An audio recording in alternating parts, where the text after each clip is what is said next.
બનાસકાંઠા જિલ્લામાં ગેરકાયદેસર નકલી દવાઓનું વેચાણ કરતા ઈસમોને ઝડપી પાડી વધુ તપાસ હાથ ધરવામાં આવી। જો કે આ તપાસ દરમિયાન આરોપીઓ સુધી પોલીસ કેવી રીતના પહોંચી અને કેટલાનો મુદ્દામાલ કબજે કર્યો તેની વિગતે વાત આ વિડીયોમાં કરવી છે। વૈષ્ણવજન તો તેને કહીએ જે પીડ પરાઈ જાનાને રે। નમસ્કાર, હું છું દિનેશ ઠાકોર। નવજીવન ન્યૂઝમાં આપનું હાર્દિક સ્વાગત છે। વાત બનાસકાંઠા સહિત પાટણની છે।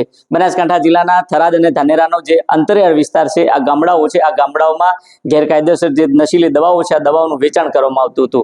ના વેચાણની બાતમી એનસીબીને મળી હતી। ના બાતમીના આધારે એનસીબીની ટીમ દ્વારા દરોડા પાડવામાં આવે છે અને આ દરોડા દરમિયાન ધાનેરાથી 2 ઈસમો ઝડપાય છે અને આ 2 ઈસમો જોડેથી 5 કરોડથી વધુનો મુદ્દામાલ કબજે કરવામાં આવે છે અને આ ઈસમો સામે ગુનો નોંધી વધુ તપાસ હાથ ધરવામાં આવી હતી। જો કે તપાસમાં એવું જાણવા મળ્યું હતું કે જે સુમિક્ષા મોદી અને સુનિલ જે મોદી છે, આ બંને વ્યક્તિઓ દ્વારા એક કંપનીમાં આ નશીલી દવાઓનું ઉત્પાદન કરવામાં આવે છે અને આ નશીલી જે ગેરકાયદેસર દવાઓ છે, આ દવાઓ ગામડામાં વિતરણ કરી મોટી કમાણી કરવામાં આવતી હતી। જો કે આ બાતમીના આધારે કાલે પાલનપુરથી જે સુમિક્ષા મોદી અને જે સુનિલ મોદી છે તેમને અટકાયત કરવામાં આવી છે અને તેમને આ સામે કાયદેસરની કાર્યવાહી કરવામાં આવી છે। જો કે આ તમામ બાબતને લઈને અધિકારી શું કહી રહ્યા છે તે પણ તમે સાંભળો। केंद्रीय नारकोटिक्स ब्यूरो नीमच की टीम ने फरवरी माह में धानेरा और थराद में 2 जगह पर रेड करी थी, जिसके अंदर में धानेरा से विठल जोशी को और थराद से दीपक माहेश्वरी को अरेस्ट किया गया था और उसमें तकरीबन 5 करोड़ के आसपास की अवैध दवाइयाँ उनके गोदाम से और उनकी दुकानों से बरामद की गई थी, जिसमें अभी दोनों अभियुक्त अभी फ़िलहाल जेल में ही हैं, पालनपुर जेल में ही है। और उसी के दरमियान जो है इन्वेस्टिगेशन के दौरान में एक एंटी फार्मास्यूटिकल करके कंपनी है एक अहमदाबाद की, तो उसके बारे में आया तो उस कंपनी को ट्रेस किया गया। तो ट्रेस करने पर पता चला कि ये बेसिकली क्या कहते हैं, ये कंपनी अपने नाम से मार्केट में एनडीपीएस दवाइयाँ जो कि कुछ दवाइयाँ बनवाते हैं जो पेन मैनेजमेंट के लिए होती हैं और एनडीपीएस एक्ट के अंदर में कवर हैं। तो ये लीगल वे में परचेज करती थी और इलिसिट मार्केट में डाइवर्जन करती थी।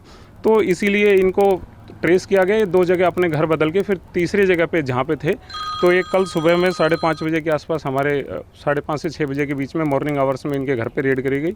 तो वहाँ पे कुछ ट्रामाडोल वगैरह, लोराज़ेपाम, कुछ इंजेक्शन टैबलेट वगैरह एनडीपीएस की बरामदगी हुई है। उसके साथ साथ में 3,80,000 रुपये भी इनसे बरामद हुए हैं, वो भी जब्त कर लिए गए हैं। उसके साथ में कुछ अबॉर्शन किट, एमटीपी जो बच्चा गर्भपात किट होती है वो भी मिली है और साथ में कुछ दवाइयाँ मिली थी। उनका केस जो है ड्रग अथॉरिटीज़ बुला के उनको हैंडओवर कर दिया गया था। उनके लिए केस इनके लिए अलग से अरेस्ट कर लिया गया है। तो इसमें फर्दर जो है इस जो अब तक इन्वेस्टिगेशन सामने आई है उसके दौरान जो अब तक है इन्होंने तकरीबन 42,51,000 टैबलेट्स या कैप्सूल्स जो हैं वो मार्केट में डाइवर्जन किए हैं, जो कि अप्रोक्सीमेट 5 करोड़ से ऊपर के हैं। और उसके साथ साथ में तकरीबन 15,500 के आसपास कोडीन की बोतलें भी हैं जो इन्होंने इलिसिट मार्केट में डाइवर्जन करी हैं। तो अभी इन दोनों को आज ऑनरेबल कोर्ट के सामने प्रस्तुत करके अभी रिमांड लिया जा रहा है। अभी पुलिस कस्टडी ली जा रही है, उसके आगे फर्दर इन्वेस्टिगेशन इन प्रोग्रेस रहेगी। તમે તે જોયું તે પ્રકારે અધિકારીએ કહ્યું કે આ છેલ્લા કેટલા સમયથી આ દવાનું ઉત્પાદન કરવામાં આવતું હતું અને આ નશીલી દવાઓ ગેરકાયદેસર હતી। જે આ દવાઓ છે આ ગામડેના અંતરિયાળ વિસ્તારોમાં વેચવામાં આવતી હતી અને મોટી કમાણી કરવામાં આવતી હતી અને આખરે આ વ્યક્તિઓ છે, આ વ્યક્તિઓ જોડેથી લાખોની માત્રામાં આ દવાનો જથ્થો ઝડપી પાડી વધુ તપાસ હાથ ધરવામાં આવી। પરંતુ અહીંયા સવાલ એટલો છે કે આ જે 2 વ્યક્તિઓ છે કેટલા સમયથી દવાનું ઉત્પાદન કરતા હતા અને કેટલા વેપારીઓને આ દવાનું વેચાણ કરવામાં આવતું હતું અને કેટલી કમાણી કરવામાં આવે અને કેટલી જગ્યાએ આ દવા વિતરણ કરી મોટી જે સફળતા મેળવી છે, સફળતા પાછળ કયા કયા વ્યક્તિઓ અંદર સંડોવાયેલા છે તે તો તપાસ બાદ જ જાણી શકાશે। દિનેશ ઠાકોર, નવજીવન ન્યૂઝ, બનાસકાંઠા।